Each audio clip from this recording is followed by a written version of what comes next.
चलिए शो की शुरुआत करते हैं आज नौकरी के मुद्दे के साथ। जी हाँ, अक्सर इस शो में हम आपको पैसे कमाने, पैसे बचाने और साथ ही पैसों को निवेश करने के गुरु मंत्र तो देते ही रहते हैं। साथ ही पैसों के साथ लुत्फ भी कैसे उठाना चाहिए ये भी आपको सिखाते हैं स्मार्ट शॉपिंग करा के। लेकिन इसके अलावा आज हम फोकस करने वाले हैं नौकरियों पर और ख़ासतौर से जेन जी। जी हाँ, जेन जी यानी वो लोग जो शायद पहली बार एक नौकरी से जुड़ रहे हो या अपने लिए नौकरी ढूंढ रहे हो। अब जिस तरह का माहौल हम देश में देख रहे हैं और विदेश में देख रहे हैं, खासतौर से उस तरह के जेन जी या उस तरह के युवा जो कि विदेश में नौकरी करना चाहते हैं और बाहर इतनी ज़्यादा अर्थव्यवस्थाओं में अनिश्चितता है, तमाम सेक्टर्स में हम देख रहे हैं कि छटनी हो रही है। अब ऐसे में अगर आप पहली बार एक जॉब फोर्स में एंटर कर रहे हैं, पहली बार एक जॉब इंटरव्यू के लिए जा रहे हैं, किस तरह से आपको बात करनी चाहिए, किस तरह से आपके पैसों को लेकर एक्सपेक्टेशंस पर बात करनी चाहिए, किस तरह के सेक्टर्स में अब आपको जो है वो नौकरी का एप्लीकेशन भरना चाहिए, इस पूरे मुद्दे पर बात करेंगे। Bharat Bhardwaj, career counsellor, eminent career counsellor हमारे साथ जुड़ गए हैं। प्रांजल कामरा, CEO फिनोलॉजी वेंचर्स भी हमारे साथ है। आप दोनों का स्वागत है हमारी इस बेहद खास पेशकश में। और आज हम देश के युवाओं को बताएंगे कि पहली बार अगर वो नौकरी के इंटरव्यू के लिए जा रहे हो या अब अपनी पढ़ाई बस आपने ख़त्म ही की है और सोच ही रहे हैं कि नौकरी शुरू करनी है, जॉब ढूंढ रहे हैं, तो कहाँ ढूंढना चाहिए, कैसे आपको इसकी तैयारी करनी चाहिए, इसका पूरा लेखा जोखा आज बताएंगे युवाओं को। भरत जी, आपके पास आऊँगी सबसे पहले।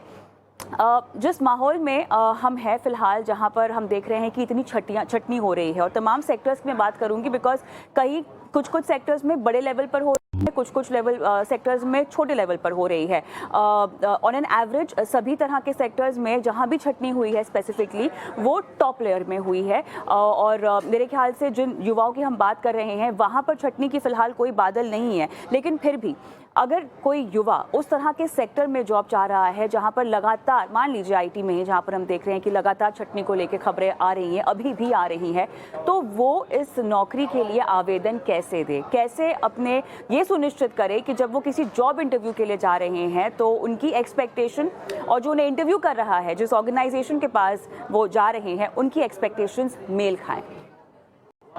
जी कविता जी, मैं सबसे पहले तो युवाओं को ये बताना चाहूंगा कि 5 करियर ऑप्शंस जो दुनिया में सबसे ज्यादा ग्रोथ पर है, फोकस उनका अभी से तैयारी उसी तरफ जानी चाहिए।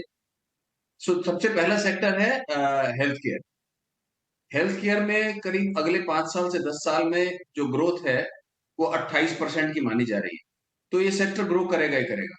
और इसमें अगर हम थोड़ा सा बीच में जाएं कि अगर बायोलॉजी में फिजिक्स लिया है, बायोलॉजी लिया है, केमिस्ट्री लिया है, तो कंप्यूटेशनल बायोलॉजी एक बहुत अच्छा करियर निकल कर आ रहा है। और जिसका एवरेज मीडियन सैलरी, जो अभी मैं इस सेक्टर की बात करूं तो $1,12,000 एवरेज US में इसका सैलरी है। बायोइन्फॉर्मेटिक्स है, नर्सिंग का बहुत अच्छा ग्रोथ है। नर्सिंग हमेशा जरूरत में रहा है और करीब 46% सेक्टर ग्रो कर रहा है एनुअल पर एनम। तो ये बहुत इंपॉर्टेंट सेक्टर है जिसमें यहाँ हम शायद इंडिया में उसको इतना अच्छा नहीं मानते नर्सिंग को, लेकिन वेस्ट में नर्सिंग का सैलरीज बहुत अच्छी है और ग्रोथ बहुत अच्छी है। Respect, it's a very respectful career है। फिर फिजिशियन थेरेपिस्ट के असिस्टेंट हैं, उसमें भी 28% की ग्रोथ है। हेल्थ केयर सर्विस मैनेजर्स हैं, उसमें 28% की ग्रोथ है। तो हेल्थ केयर के बाद इंफॉर्मेशन टेक्नोलॉजी, जहां पर इंडिया का काफी अच्छा रोल है, वहां पर मैं कहना चाहूंगा कि वहां पर उसमें करीब 22% की ग्रोथ पूरे वर्ल्ड में है। और एवरेज सैलरी जो है करीब $1 लाख के आसपास है। इसमें डेटा साइंटिस्ट की जॉब्स है, वो बहुत इंपॉर्टेंट ग्रो कर रही है, वो 36% की ग्रोथ से आगे देखा जा रहा है उसको। साइबर सिक्योरिटी एनालिस्ट बहुत इंपॉर्टेंट है, उसमें भी ग्रोथ 35% के पर एनम रेट से बढ़ रही है। इसके बाद वेब डेवलपर्स और सर्टिफाइड एथिकल हैकर्स हैं, जहां पर अच्छी जॉब्स है और इनका भी एवरेज रेंज जो है करीब $1 लाख के आसपास है। तीसरा इंपॉर्टेंट सेक्टर है supply chain management. Supply chain management में जो लॉजिस्टिक्स है, उसके लिए लॉजिस्टिक एनालिस्ट और लॉजिस्टिशियंस जिसको हम बोलते हैं, उसमें 28% की ग्रोथ है पूरी दुनिया में। और ये सेक्टर भी अच्छी जॉब है, इसमें 77,000 करीब मीडियन सैलरी इनकी $77,000 के आसपास। इसमें मैथ्स, स्टैटिस्टिक्स और इंजीनियर की डिग्री अगर आपके पास है तो आप इसको देख सकते हैं।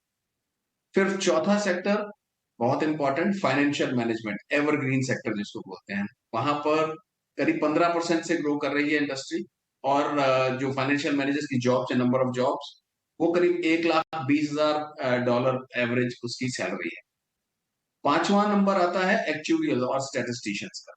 एक्चुरियल साइंसेज और स्टैटिस्टिशियंस का जो ग्रोथ है वो 25 से 33% तक की ग्रोथ है।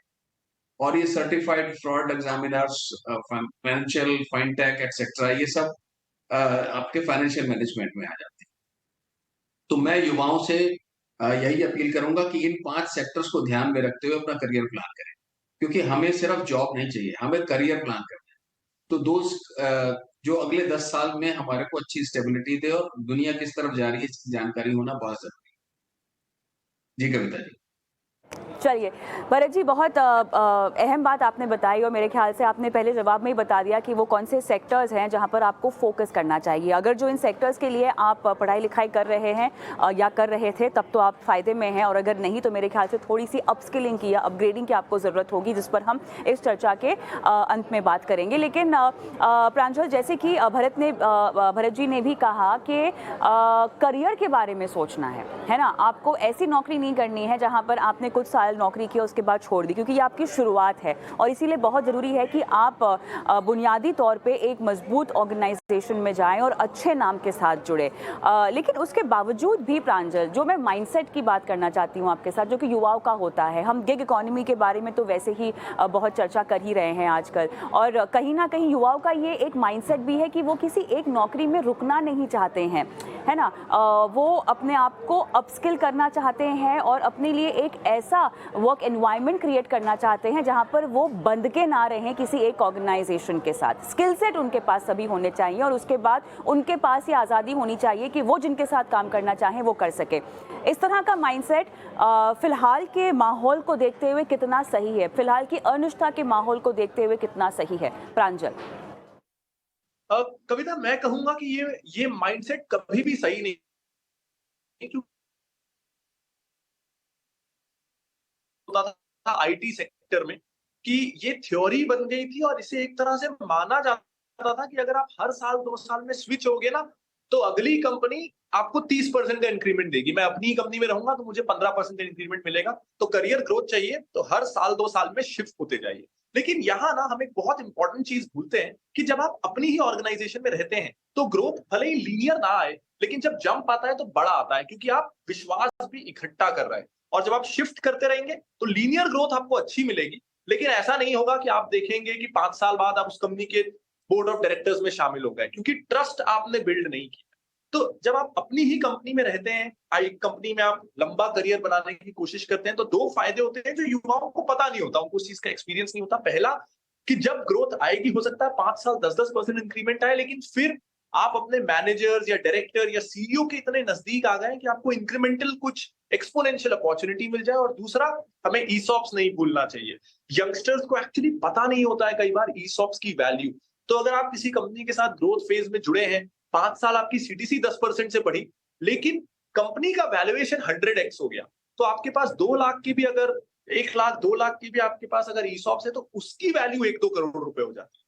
वो ग्रोथ आपको स्विच कर करके कभी नहीं मिलेगी। आपको ईसॉप्स यूज करने का आपको अधिकार ही नहीं मिलेगा अगर आप किसी कंपनी में 4-5 साल रुकते नहीं है। तो अगर आपकी कंपनी में ईसॉप है, स्विच करने से पहले सिर्फ उसको भी देखिए, सिर्फ डायरेक्ट सीटीसी ग्रोथ को मत देखिए। ऑलराइट, लेकिन जी, नहीं, बिल्कुल आपने सही कहा कि इस तरह की अप्रोच एटलीस्ट करियर की शुरुआत में तो आपको नहीं रखनी चाहिए। आपने कुछ समय तक काम कर लिया है, आपने कुछ अपना एक्सपोजर बना लिया है, आप फाइनेंशियली अगर इस यहाँ तक पहुँच चुके हैं जहाँ पर आपको लगता है कि अब इसके आगे जाकर आप एक्सपेरिमेंट कर सकते हैं, रिस्क ले सकते हैं, जो कि by the way calculated risk होनी चाहिए, बिकॉज आपकी फाइनेंसेस बहुत ज़्यादा मायने रखती है। उसके बाद आप इस तरह के एक्सपेरिमेंट कर सकते हैं। लेकिन भरत जी, अब आपने तो 5 सेक्टर्स बता दिए हैं, लेकिन अगर किसी को विदेश में अपने लिए जॉब अप्लाई करनी है तो वो तैयारी कैसे करे, और किस किस देशों को आप जो है कंसिडर कर सकते हैं, और किस किस तरह के करियर्स पर हम यहाँ पर बात कर सकते हैं जहाँ पर छटनी के काले बादल कम हो या बिल्कुल भी ना दिखाई दे रहे हो? सेफ जोन की बात कर रही हूँ मैं। जी, तो जैसे कि इंटरनेशनल करियर अगर आपने चूज़ करना है, और ये बहुत अच्छा है कि अगर आप इंटरनेशनल एक्सपीरियंस लेते हैं कहीं जाकर, तो ये आपके द्वार खोलता है बहुत सारी ग्रोथ के लिए। लेकिन आपको कुछ चीजें शुरू में ध्यान रखनी है, किस कंट्री में जा रहे हैं, वहां की इकोनॉमिक्स कैसी है, वहां का आने वाला रिसेशन कैसा है। भले ही आपको जॉब अच्छी मिलने के चांसेस हैं, लेकिन आगे का फ्यूचर आप देखें, क्योंकि आप करियर प्लान कर रहे हैं, सिर्फ एक जॉब टेम्परेरी करने नहीं जा रहे हैं।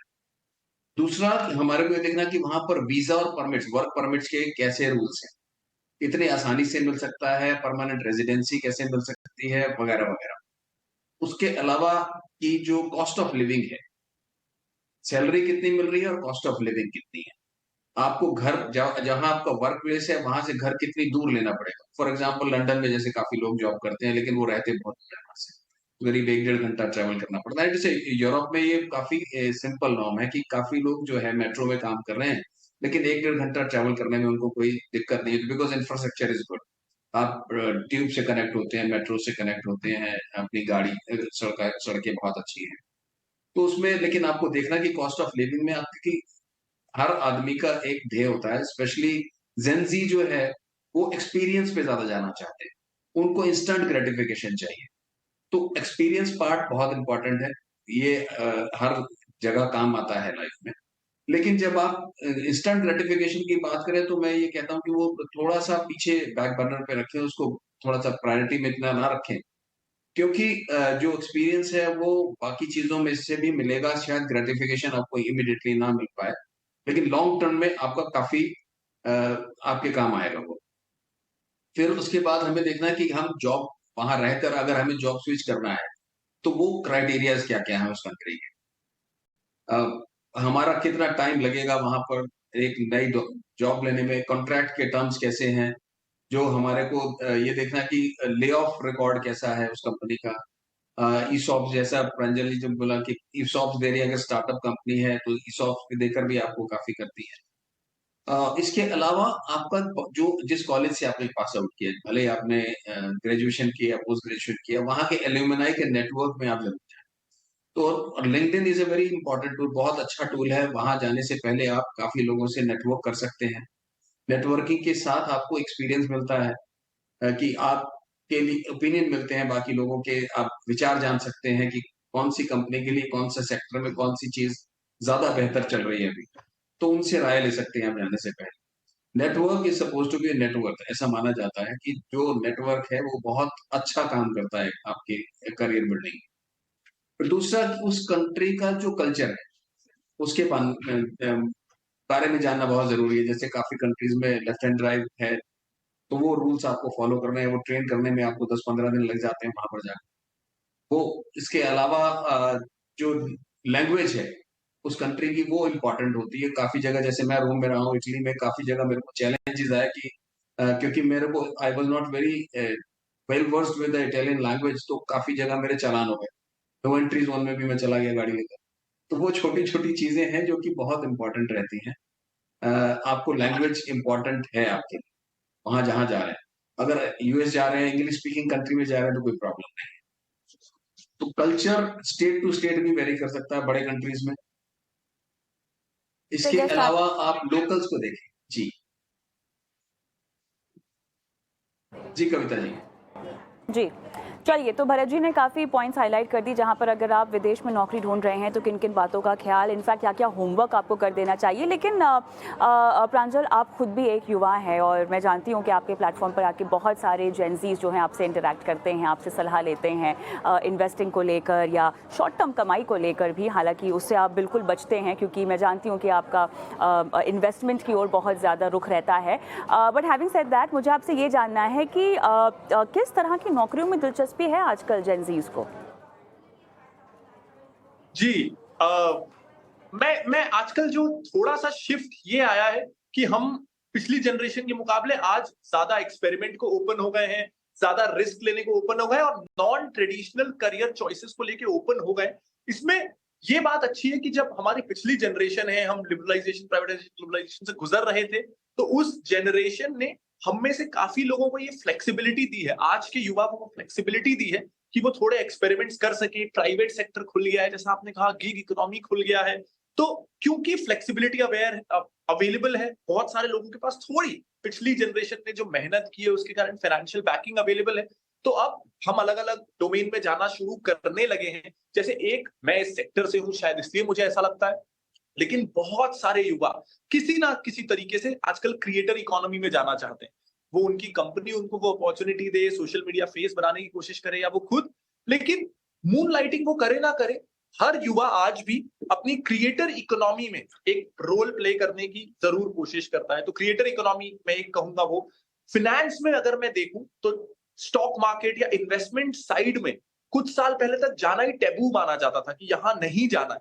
वो माइंडसेट फाइनेंस को लेके चेंज हुआ है। स्टार्टअप करने से पहले लोग बहुत बार सोचते थे, अब इंटरनेट होने के कारण, डिजिटल इंफ्रास्ट्रक्चर होने के कारण मैं देखता हूं कि हर कोई कभी ना कभी स्टार्टअप शुरू करने का सोचता है, सेल्फ ऑक्यूपेशन के बारे में सोचता है। तो ये 3 डिफरेंसेस मैं क्लियरली देखता हूं कि डिजिटल इकोनॉमी हो, गिग इकोनॉमी हो, क्रिएटर इकोनॉमी हो, स्टार्टअप्स हो, यहाँ 5 साल में ही बहुत ज्यादा फर्क आ गया। इसके अलावा जैसा हमने देखा आईटी में जो बूम आया, तो काफी छोटे शहरों के लोग, मैं छोटे शहर में रहता हूं, मैं देखता हूं कि यहाँ के लोगों में अब बहुत एस्पिरेशन है कि आईटी में बड़ा करना है, आईटी में पैसा है, हम आईटी में अच्छा करियर बना सकते हैं। तो जिस तरीके से 20 साल पहले इंग्लिश स्पीकिंग कोर्सेज और इंस्टीट्यूशंस की बाढ़ आई थी, आई थिंक इंग्लिश स्पीकिंग वाला अब फेज आईटी सीखने में। अब आपके फर्स्ट जॉब इंटरव्यू की जो है आपको तैयारी करवाते हैं और भरत जी आपके पास आऊँगी सबसे पहले, वो कौन से चंद टिप्स हैं फर्स्ट इंटरव्यू के लिए जब आप जाते हैं तो आपको ध्यान में रखने हैं? कॉन्फिडेंस के अलावा, कॉन्फिडेंस तो मेरे ख्याल से वो तो कोई टिप के दायरे में आता ही नहीं है, वो तो इनबिल्ट है, आपके पास होना ही चाहिए। बताइए भरत जी। देखिए, सबसे पहले हम एक फैक्ट मैं आपके साथ जो तथ्य बताना चाहता हूँ कि जो पहले 7 सेकंड है, वो बहुत इंपॉर्टेंट होते हैं क्योंकि हम सबकॉन्शियसली एक दूसरे को जज कर रहे हो। हम कितना भी नॉन जजमेंटल क्यों ना हो, लेकिन हमारा ब्रेन जो है, सबकॉन्शियस माइंड, उसमें जो डेटा पड़ा हुआ है इतना सारा, हम जो जितने जिंदगी में हमने साल बिताए हैं, उतने लोगों से मिले हैं, तो एक पर्सनैलिटी को हम जज करते हैं कि इतने लोगों को मैंने देखा है। तो first impression is your body language, यानी आपका अटायर और बॉडी लैंग्वेज है, सबसे पहला इंप्रेशन वो डालता है। तो आई गिव दैट कि पॉजिटिव माइंड सेट के साथ साथ पॉजिटिव बॉडी लैंग्वेज आप लेकर जाएं जब कंपनी में घुस रहे हैं आप बैठने के। So that is most important thing. Second is कि आप पहले से प्रिपेयर करके जाएं जिस जॉब के बारे में आपने अप्लाई किया है, अपने सीवी को भी उस हिसाब से मॉडिफाई करें, उसको टारगेट करें उस जॉब के लिए, और सारे एक्सपीरियंसेस वो बताएं जो आप बताना चाहते हैं, जो उस जॉब के लिए रेलेवेंट है। दूसरा कि जो टाइम है आपका, टाइम से पहुंचे, बल्कि 10-15 मिनट पहले पहुंचे, वो बहुत इंपॉर्टेंट है। इंप्रेशन काफी अच्छा रहता है कि अगर आप टाइम दूसरे के टाइम को तब लेट ना हो कभी भी जब इंटरव्यू का कॉल आता है आपके पास। रिलेवेंट डॉक्यूमेंट साथ रखें अपने। आई टू आई कॉन्टैक्ट बहुत इंपॉर्टेंट है कम्युनिकेशन में। जो क्वेश्चंस आपको पूछा जाए टू द पॉइंट बताएं उसको, और ज्यादा एलोबरेट करने का कोशिश ना करें until less the other person is encouraging you for the discussion.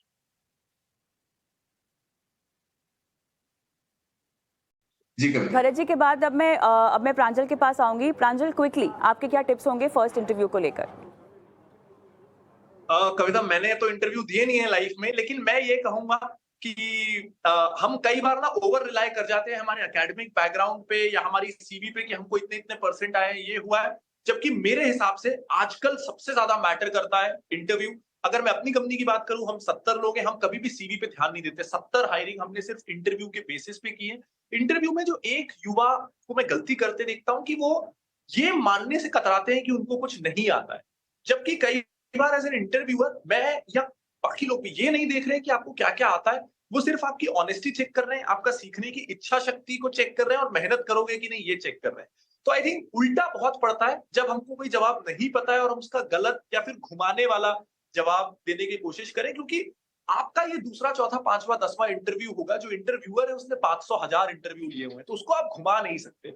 Honesty अगर हम रखें इंटरव्यू में, कभी भी हमारे पास्ट कंपनी में हम कहाँ काम करते थे उसको झूठ ना बोले। मैं देखता हूँ वेरिफिकेशन में लोग फेल हो जाते हैं, कितने महीने काम किया, एक्सपीरियंस अगर हम फेक ना करें, अगर हम ऑथेंटिक रहें, तो आपकी सिलेक्शन के चांसेस बढ़ जाएंगी। सिर्फ स्किल पे डिपेंड नहीं होना है, ऑथेंटिक रहें।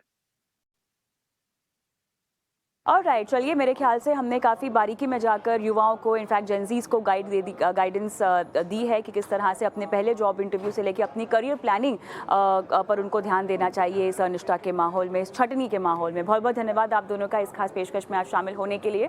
लेकिन अभी तो हमने युवा